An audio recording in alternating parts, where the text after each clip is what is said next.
அனைவருக்கும் வணக்கம். நலவாரியம் பற்றிய சில தகவல்களை புரிந்து கொள்ள இந்த வீடியோ பயனுள்ளதாக இருக்கும். நலவாரிய அட்டையின் இறுதி புதுப்பித்தல் 60 வயது வரை மட்டுமே. அவரின் 60 வயதை உறுதி செய்ய நலவாரிய அட்டையில் உள்ள பிறந்த தேதியை மட்டுமே பார்க்க வேண்டும். 60 வயதை கடந்தால் ஓய்வூதியம் மட்டுமே விண்ணப்பிக்க வேண்டும். வேறு திட்டங்களை விண்ணப்பம் செய்ய முடியாது. tnu.www.tn.gov.in என்ற இணையதளத்தில் லாகின் செய்து இந்த பக்கத்தில் அட்டைதாரரின் பிறந்த தேதியை பார்க்க வேண்டும்.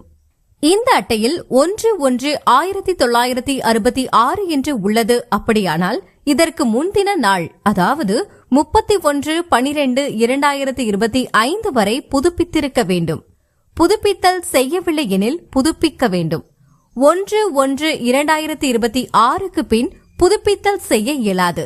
நலவாரிய அட்டையின் புதுப்பித்தல் ரொம்ப முக்கியமான ஒன்று. சிலருக்கு 2 நாட்களுக்கு முன்பே கூட புதுப்பிக்க வேண்டியிருக்கும். கவனக்குறைவாக இருந்தால் 60 வயது கடந்து விடுவார்கள்.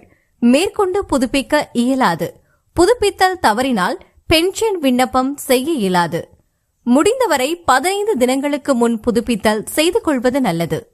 பலரின் கேள்வி, பென்ஷன் வாங்குபவர்கள் இறக்க நேரிடும் போது இறப்பு நிதி விண்ணப்பம் செய்ய முடியுமா என்பது கட்டாயமாக முடியாது. பென்ஷன் விண்ணப்பம் ஏற்கப்பட்டதும் அவரின் லாகின் டீஆக்டிவேட் செய்யப்படுகிறது. லாகின் செய்ய முடியாது. பென்ஷன் வாங்கும் காலத்தில் அவரின் ஆயுள் சான்று மட்டுமே விண்ணப்பிக்க வேண்டும். ஒவ்வொரு ஆண்டும் ஏப்ரல் மாதம் ஆயுள் சான்று விண்ணப்பம் தவறாமல் செய்தாக வேண்டும். மேலும் பயனுள்ள தகவல் தெரிந்து கொள்ள சேனலை சப்ஸ்கிரைப் செய்யவும்.